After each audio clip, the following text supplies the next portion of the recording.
All right, peace, family. Assalamu alaikum. It's your brother Anthony X back once again. We're here with part two. With the conclusion of art and originality, and I'll also add in this episode a little subheading of competition. I think all of them for me in my life are very relevant.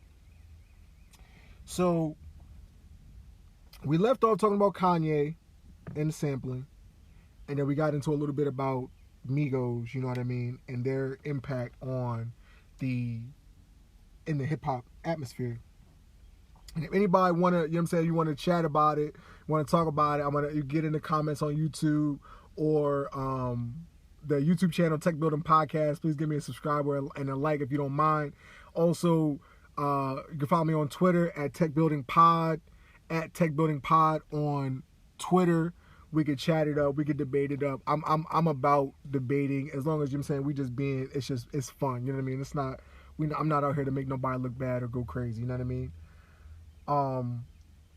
So this part, this section, I didn't really want to do like that. I have to say that from the beginning. You know what I mean? I didn't really want to do this, but I feel that. In order for me to, I feel like in order for me to properly move on with kind of how I want to like put out these episodes, you know what I'm saying, and kind of the way that I want to kind of have everything laid out, my foundation to be laid out, I feel like I have to talk about these two people. So first, all right, we left off with the music, so I'm gonna go with this. So my bro Jew put in the group chat, it was a picture of, it was a Mount Rushmore that somebody created, and going from the right to the left, they had Kendrick, it had J. Cole, and it was a blank spot with a question mark, and then it had Drake. So, full transparency, when I looked at it, I'm like, all right, we gotta chill.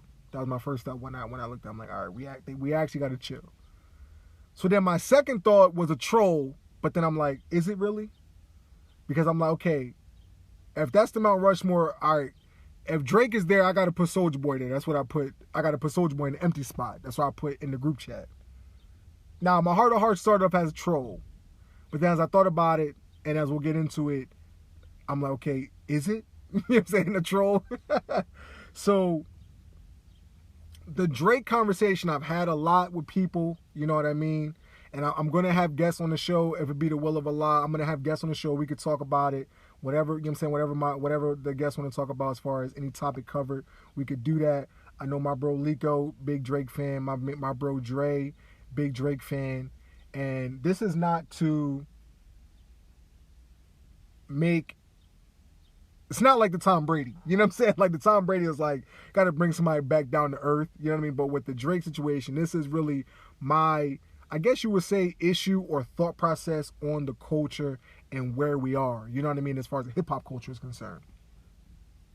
So yeah, dealing with the Drake topic, this is really my issue. So my first encounter listening to Drake, it was an award show. I guess I could go ahead and say it was the BET Hip Hop Awards, maybe. It could have been, but this was obviously some years back. So my first exposure to Drake's music was Lil Wayne. He came out, and he was, now at the time we didn't know that, but then later on this came out to be true. Lil Wayne was rapping Drake's lyrics. You know what I mean? And so I thought that was interesting. It came out a little bit later on. And so everybody was like, "Who's this Drake guy? Who's this Drake guy?" I remember that was just like how it was in the culture. Who's Drake? And we would see like the freestyles. We would hear this is kind of like I'm saying as now, So Far Gone is going crazy. You know what I mean? People are loving it, and I wasn't on the Drake wave on the So Far Gone right away. One, because, for me as a hip-hop fan, I'll be kind of like in my own lane with it, too. You know what I mean? Not to say that when somebody's popular, I don't listen. But it just kind of be like, I'll be so much in my own lane. And I'm not bragging on that. But it's kind of like, I like to listen to people at the right time. You know what I mean? When I like a lot of artists I discovered have been out for a long time. But like, but then when I hear them, I'm like, okay, wow. You know what I'm saying? Praise be to Allah. This is a great artist. Mariba, shout out to Mariba. She's just goated. You know what I'm saying? But I only just started listening to her. You know what I mean? Little Sims. I got onto the Drake wave when it was, what's the name of that album? Take Care. Now, Take Care for me, Take Care was banger alert. You know what I'm saying? I guess you could say is banger alert. You know what I mean? Underground Kings. I know I'm forgetting a lot of songs, but like Underground King popped in my mind. Let me go ahead and look it up real quick, just so I get it. I know Dre's like he probably be cracking up like don't only remember one song off of Take Care, but I'm sorry. You know what I mean? Yeah. Let me go ahead and click on it real quick. All right, I gotta do it. I gotta do it. Marvin's Room. Marvin's Room was cool at the time. It was a banger at the time. Heard you. When I hear Marvin's Room now, it's comedy. I cannot listen to Marvin's Room with a straight face in 2021. People that's out there listening to Marvin's Room in 2021, please stop. If you my age or you like 28, 26, stop. Turn off the Marvin's Room. It did not age well. It's not a banger. Let's leave it at that. I'm not gonna go too crazy. Make Me Proud, Lord Knows, banger alert. Hell Yeah, effing right, cool. The Motto, cool. The Ride, cool. You know what I'm saying? Lot of bangers on Take Care. You know what I mean? I was rocking with it heavy. You know what I mean? Then as I'm going through the okay, yeah, oh my bad. I was on the Thank Me Later wave as well. I'm looking over his material now. I was on the Thank Me Later. This one, yeah, I was heavy on the Thank Me Later. Fireworks, Over, Show Me a Good Time, Fancy, you know what I mean? Light Up, I listened to a lot, you know what I'm saying? I think they had Jay-Z on it. Loved Thank Me Later. It was great. Fantastic. Then yeah, like I said, it was really like peak Drake for me during the Take Care. So then the revelation came. First, I believe this is when so this like the Quentin Miller thing like popped up. You know what I'm saying? No. Hold on. Let me backtrack. I want to make sure I get my actual facts. I want to make sure that even if I don't get the actual facts, I'm quoting it in chronological order.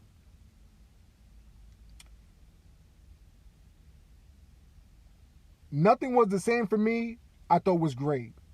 Tuscan Leather, probably my favorite Drake verse alone. I'm cool with that. The Language, yeah. So I'm still rocking with Drake at this point. The Language, 305 to My City, Pound Cake, even though that's fabulous song, you know what I mean? This is where Drake lost me before we get into the Quentin Miller Meek Mill situation. If you're reading this as too late is where Drake now is beginning to lose me. Because I'm like, bruh, what are we doing? I don't know what lane, like, I got energy, I got all that. Bruh, I don't know what we doing. I don't know your identity. You know what I'm saying at this point. What a Time to Be Alive with Future. It's okay. I'm not Digital Dash, Big Rings. I mean, these things probably sound great to a lot of people, but for me, I don't think I've ever listened to this album straight through. So and then Views, I definitely didn't listen to like that. I already know that's a fact. Get into the Meek Mill and Drake beef, which I just want to get my data. Give me one quick second as I go ahead and just try to get actual facts. When the Meek Mill and Drake beef. Okay, right. So this was now in 2015, according to what I just looked at in Google. Okay, right. when I heard the Quentin Miller songs, now again we kind of give my history understanding of Originality. That's a big no-no for me. That's big. If you got somebody, if you making somebody else songs, or you know what I'm saying, you producing somebody else's songs that they created, that you're just performing, that's a big no-no. That's a big no-no. So the analogy that I use is when somebody come, I use this really, we're talking about our open enemy, but it fits in this situation. When somebody come into your house and you come up with something stolen and you find out that they stole it, the next time that this person comes into your house and something is stolen, you're not even going to ask, yo, run me my stuff, please. I know you took it. You're a thief. Okay? Once I find out, Drake, that you're now taking other people's songs and you know what I mean, you're just recreating and redoing them, performing them, I guess Milli Vanilli style almost.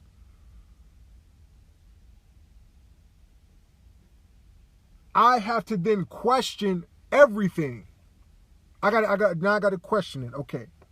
Then the second bomb comes to me. I don't remember how this news came to me, but they said Drake, The Weeknd wrote 50% of, or a large percentage. Let me not say an actual number. The Weeknd writes a large percentage of Take Care. So now,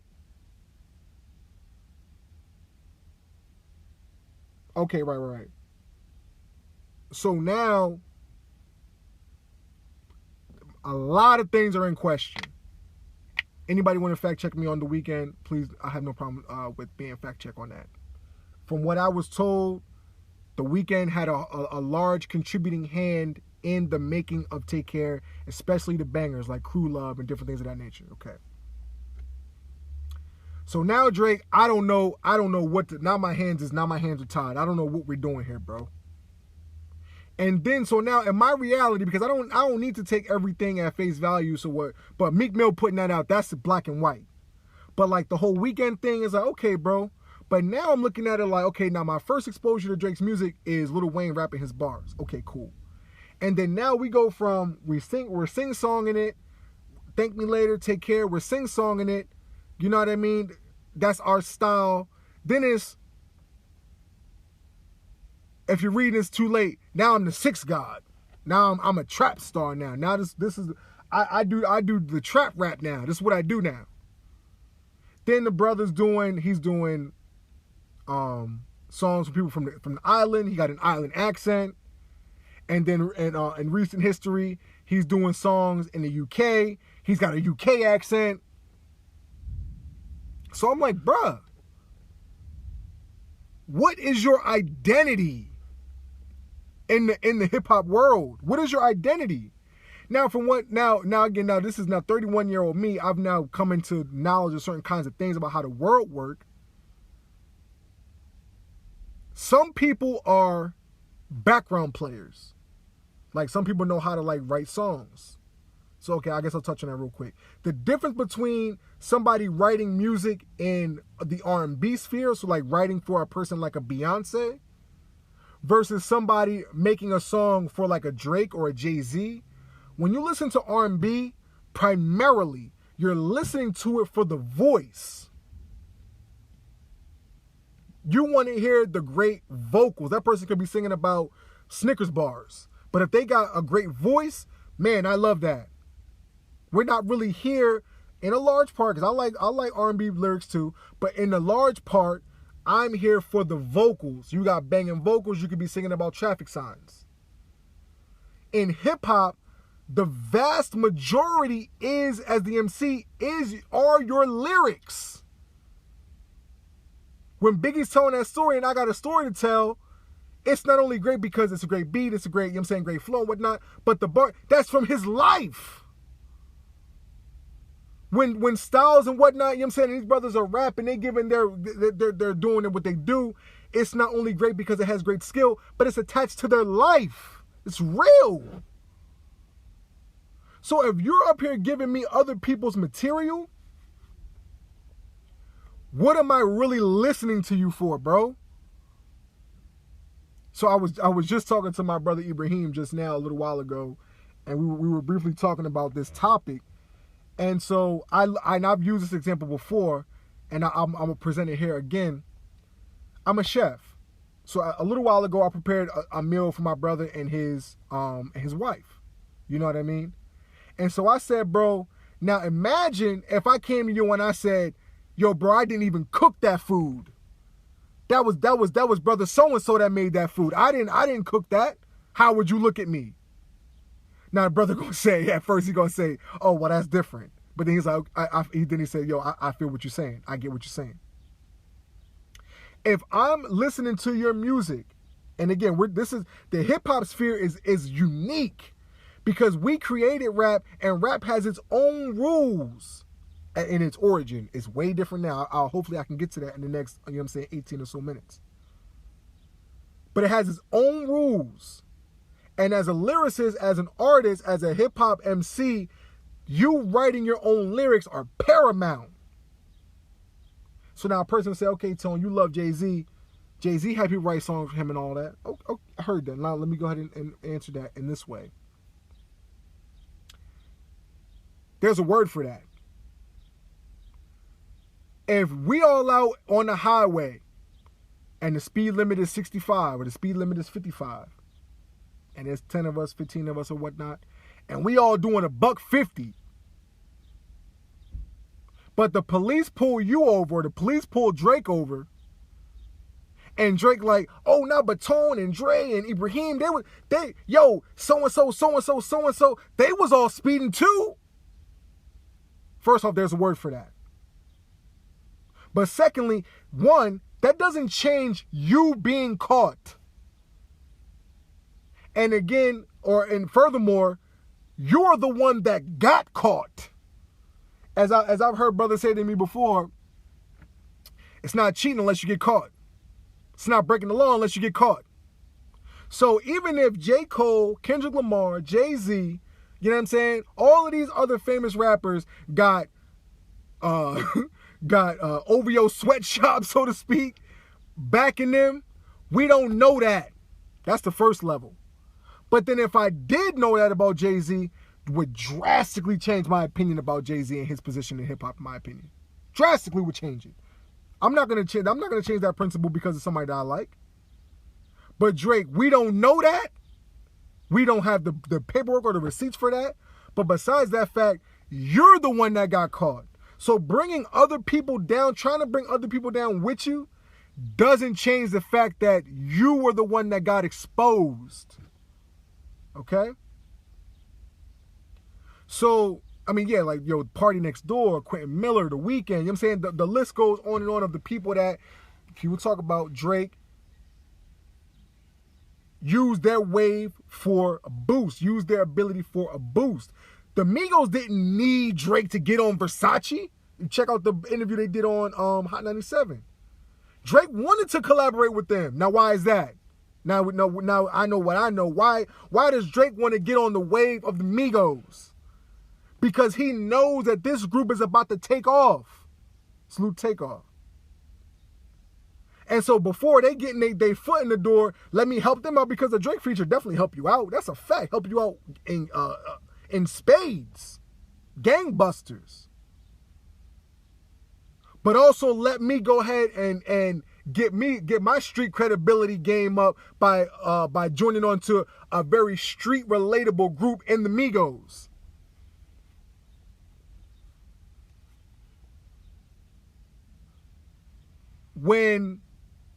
And I'm gonna conclude on our brother, because I like Drake. You know what I mean? I think he's a great guy. You know what I mean? From what I can see, seems like a pretty great dad. He's made a lot of money in the music game. He's made a lot of memorable moments in the music game for people. You know what I mean? I don't hate. But for me, and this is the division, or this is the breakdown for me, you could be that. You could be, you know what I'm saying, I got X amount of Billboard, I got X amount of platinums, I got X amount of streams. Great. All praise due to Allah. But Then when you say I'm top 5, I'm the best rapper alive, now we got to stop. Because now being the top 5 rapper of all time, that don't really got nothing to do with your commercial success. It really don't got nothing to do with it. I mean, we can use it, but it really don't got nothing to do with it. Top 5 is now our culture. That's not mainstream culture. No, sir.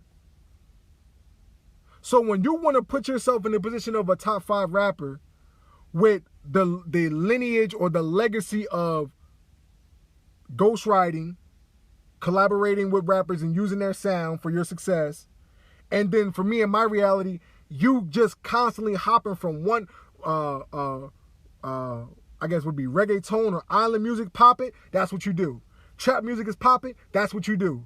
UK hip hop is popping, that's what you do. I don't salute that. And this is why when Joe Budden said the owls, I'm paraphrasing, the owl is the perfect emblem for you, we don't know who you are, that's bars. Because it's catchy, clever, intellectual, and thoughtful, but then it's real.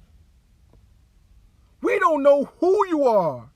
If a person sat back and said, Tone, in your heart of hearts, Brother Anthony, in your heart of hearts, if this is Drake nice for you, I would have to honestly say, I don't know. I cannot say. I can't say without a shadow of a doubt that he's nice. I just can't. Because I don't know who you stole from, how much you stole, who gave you what person did this and that for you. So how could I put you in the same class with like a J. Cole who says, if I quote it, then I wrote it? Come on now. How are you in the same building with somebody like that? J. Cole said on the song False Prophets, they hear some new stuff bubbling up and they just bite the ish. Come on now. So in the world of art and originality, for me, as I go ahead and I conclude on our brother, and I do these little, I guess you say like these little this mini series on the different popular figures in our culture, is just because it's really, as I'm getting my podcast started, it's just getting the viewers into my mind with, like, you know what I'm saying, how my mind works, how I view certain kinds of things, and my perception on pop culture and how I think either I agree or I think it's like a bit askew. It's not like I don't hate Drake at all. You know what I'm saying? I can't bump Drake.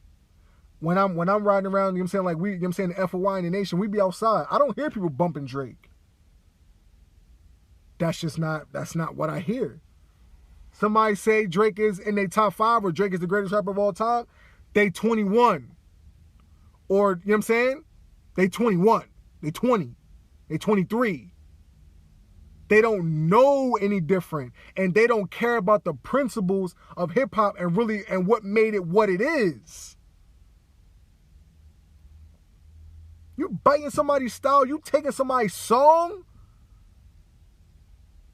I come into your house and I make a dish for you and your significant other, and then at the end of it, you're like, oh, yo, Tony, that thing was great, man. Yo, real talk, I love that. Yo, you the best. Yo, I ain't even cooked that. I just put the parsley on the top. People like, bro, why are you here? Joe Budden said, bro, is not a, I think he said like Drake is like a concept or something like that. Again, banger alert. Music is a spiritual connection, and this is my final point. Music is a spiritual connection. Hip hop is a spiritual connection. And if that spiritual connection that I'm getting, Brother Kanye and Brother Drake, is not from you, I want to go to the people that's actually giving me that. Those are the real artists to me. And that's really how I feel. Art and originality is from the root. It's not about mainstream and all that. We're not here for all that. That's good. That's how you support your family. You need money. You need to do these kind of things. But that's not the root of art and originality for me. All right, praise be to Allah. So now, and this is gonna be very short because I'm not, I just have to do it. I have to do it. And this is my part on competition. And I got about, 9 minutes left. I'm gonna really try to do this really succinct because I don't hate this brother. I don't dislike this brother. I like him. It's really the fans.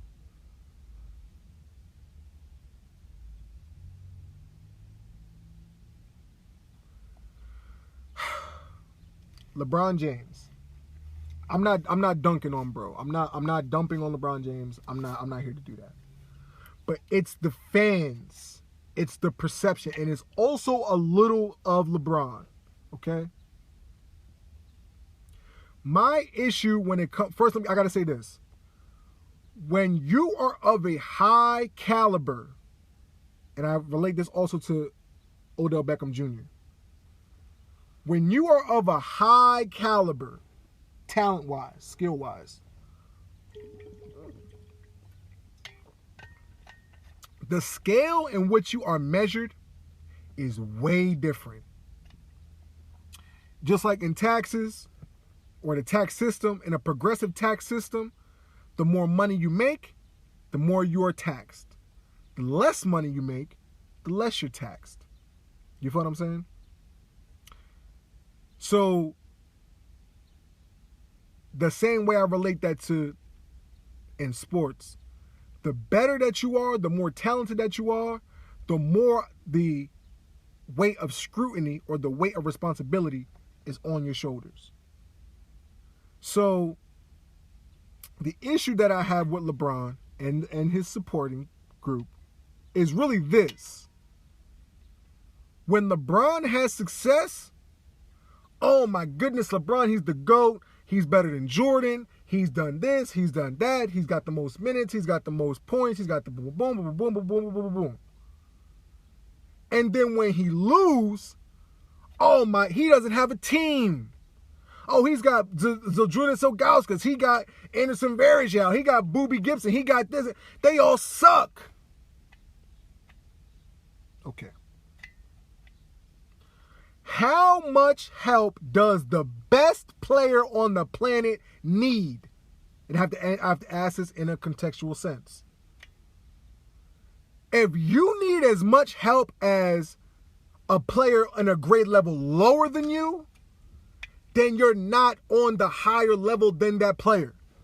If LeBron James needs the same amount of help as everybody else, there's nothing special about his ability. He's the same as everybody else. Because everybody in the NBA, nice, you know what I'm saying, generally speaking. So if you need the same things that let me say it like this. You need the same amount of help as let's say a Damian Lillard. If LeBron James needs the same amount of help as a Damian Lillard, then you're not the standalone greatest player on the planet. No, sir. You can't, on the one hand, be the best, you know what I'm saying, like I just said, the king and all these different type of things like that. But then when you lose, you're looked at as the peasant. Oh, man, he needed this. Oh, man, he needed that. Oh, man, he should have had that. He should have had that. Which one is it? I look at myself as a very talented, by the grace of Allah, talented chef. I've been in many situations, where people knew my talent level. And I was not held to the standard of the restaurant. I was held to the standard of my level. And it's sink or swim. You sink, you swim. My swimming record, my batting average is pretty strong. Praise be to Allah. So what I don't understand about LeBron James is you're looked at in the one hand as the king. When you don't have success, you're looked at as the peasant in that sense of you need. He needs X, Y, and Z, he needs X, Y, and Z.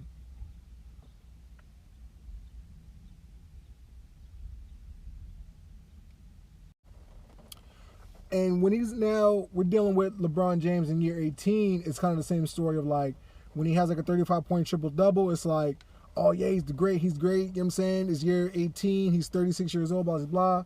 And then when he's, you know what I'm saying, when he doesn't have success, when they lose in the playoffs, it's like, oh, yo, everybody on this team is trash. Okay. So I feel like we've kind of established that. And again, I don't think that's LeBron. I think that's really the fandom. So really, it's just my question is just, it's like, why is this player who is seen as so, like, if you're saying he's better than Jordan, then I mean he's far superior to anybody else that's currently playing in the league. So when you have a player that it has so much income, using the tax analogy, why do we want to tax him like a person that has far less income? You know what I mean? Like, why do we want to look at him in the light of somebody that has far less skill? I look at it in the same way of like Eli Manning. Eli Manning is not nice. So when he captures 2 titles, it's like, okay, you overachieved by a lot. You know what I'm saying? Like, you wasn't even supposed to be in the building. But then he's kind of looked at like, oh, he's trash. He does this X, Y, Z, boom, boom. But it's like, bro, he was never even considered good. So when he does something to that level, of course you're going to put some extra on it because he doesn't have that much talent. So when I'm looking at LeBron, and he makes like certain little comments that make me feel like it's like he's just very passive aggressive with his vibe. Like, he says, I don't want to be like anybody else. I'm LeBron. But then he also says, when I beat the Warriors, if that was 16 or 17, I don't remember the exact year, that made me the greatest player of all time. So, bro, you are comparing yourself to others, because you can't say I'm the best player of all time without looking at everybody else in a comparative kind of way. Or I've done more than X, Y, and Z, or this win did more than anybody else did. You feel what I'm saying? And so it's like, bro, which one, you know what I'm saying, like, is it? And so the reason why LeBron comes up in the competition category for me, or the conversation for me, is because LeBron James, to me, has kind of like softened up our perspective on competition. Like, my bro Frank, he'd be like, I'm not even going to talk about the GOAT anymore. It's just, you know what I'm saying, 2 different eras and all. Like, he's giving like all these reasons. And I'm like, but if I sit back and I said Eli Manning was better than Ben Roethlisberger, it's funny. So you don't mind comparing players. But I feel like it's because LeBron James is kind of, like I said, this he-man, if you will. Like, on the one hand, he's everything, but on the other hand, he needs everything. So it's kind of like babied up the conversation. Now everybody kind of wants to be like, well, you can't compare eras, or you can't. Everybody has had help. You know what I mean? And I'm like, bruh. But calling somebody the GOAT, having the GOAT conversation, as I said before, that's a part of fandom. That's what we do as fans. So there are details, there are principles, there are ways to determine whether or not a person is the GOAT. The GOAT is just for the culture. It's not even really for everybody else. And so really, really in truth, that's really my feeling with LeBron. You got to understand that your scale is way different. And this is not me. I'm not saying to LeBron, because I think he knows that. But to the fans, his scale is way different. I'm not going to look at you like a Dame, like a Steph, like a somebody, you know what I'm saying? Because you're LeBron. Really and truly, you're in a class, or you're on a scale of where nobody else is, because nobody else in the world is like you. You feel what I'm saying? So when things go wrong, or when you don't have the success that's anticipated, I'm looking at you. I'm not looking at the other players. Well, Danny Green should have did this, or Rondo should have did that, or, you know what I'm saying, Boobie Gibson should have. I'm not doing that. You know what I mean? And that goes for me in my reality. If I'm supposed to be this chef or cook that I'm saying I'm going to be, and when it gets real busy and I go down and I crash and burn, I'm not going to turn around and look at somebody else and say, yo, I didn't have this, or I didn't have that. No, sir. This is the caliber of what you're at. And I don't like the playing with infinite house money, to where on one hand you're looked at like this, and then on the other hand it's like you're looked at in a completely opposite fashion. So I look at LeBron James as far as he kind of like, in the same way with Drake, in the same way sort of, where it's like you change the narrative and perspective on competition in a negative way so much that it's like washed out, so to speak. And so I'm going to wrap it up with this. the difference between not Kendrick, Kevin Durant and LeBron James going to their respective teams, you know what I'm saying, creating certain super teams.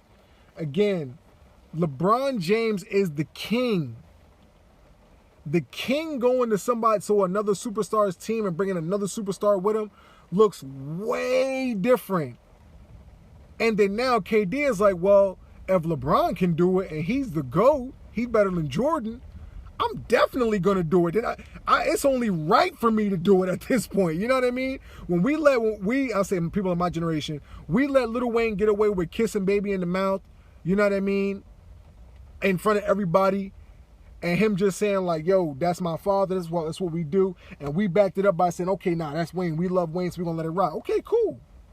You want to kiss that brother in the mouth? More power to you. But then when Young Thug turned around and put on a dress on his album cover, I'm not going to look at Young Thug in no kind of strange way, because this is the precedent that we set in our culture. So the same thing goes for LeBron James. You set the tone for the culture that said, okay, if the king, the GOAT, the best player in the world and the planet of all time has to go to another superstar's team for help, then nobody else is going to be held in any kind of, you're saying you're going to look at them in a negative way for doing that same thing. It's just not reasonable to do so. So family, I appreciate everybody if you stuck around this long to the end of the episode.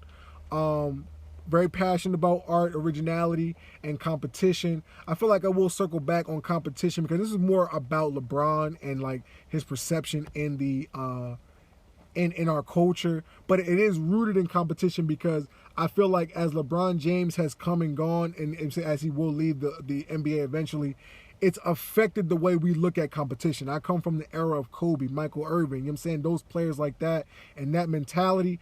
Now I feel like competition is a bit softer due to LeBron and his supporters, you know what I mean?